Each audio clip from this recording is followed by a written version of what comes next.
Fordi vi er jo mange inde i teltet nu, og var det dog dejligt at se jer alle sammen. Ikke alt bevidsthedsudvidende er ulovligt. 2 scener, kun med forskere på. 3 dage, 90 forskere, 56 oplæg. Det, der skete med Apollo 15, det var simpelthen, at man havde en månebil med.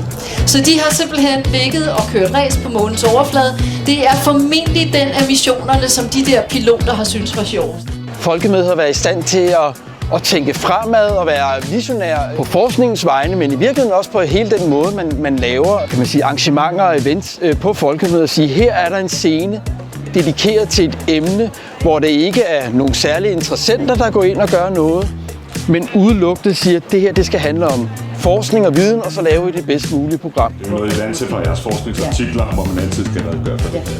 Ja. Han skal et synspunkt igennem, så spørger han bare, eller hvis han skal kritisere noget, har du evidens for det, begynder han så at sige, og så vender. I har sagt rigtig mange kloge ting. En af de ting, jeg mangler og hører lidt om her, det er søvnproblemer. Og så kommer oxygen forbi. Oxygen elsker elektroner. Så oxygenen hiver i elektronerne alt, hvad den kan. Og der hiver de 2 oxygenatomer faktisk meget i elektronerne.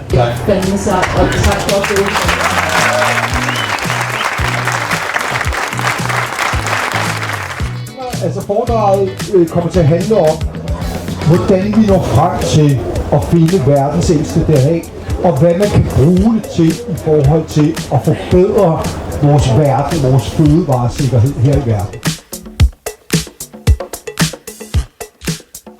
Ild.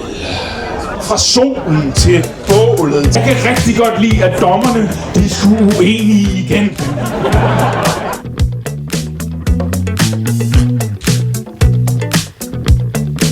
Det handler om, at vi skal være i stand til at figurere, kunne, evne de sociale medier for at eksistere. Vi bliver nødt til først at finde ud af, om og hvordan det virker, før at vi begynder at gøre det i alle mulige andre settings. Fordi hvad hvis nu, at det har nogle utilsigtede konsekvenser? Det er jo det, man er mest bekymret for som forsker. Nu er der altså folk med penge, som ikke nødvendigvis ved så meget videnskab, der ser, at vi faktisk er ved at være et sted, hvor det kan betale sig at investere. Mørk chokolade slanker.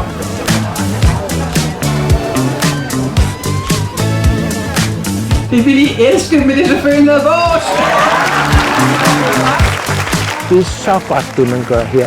Jeg er virkelig begejstret.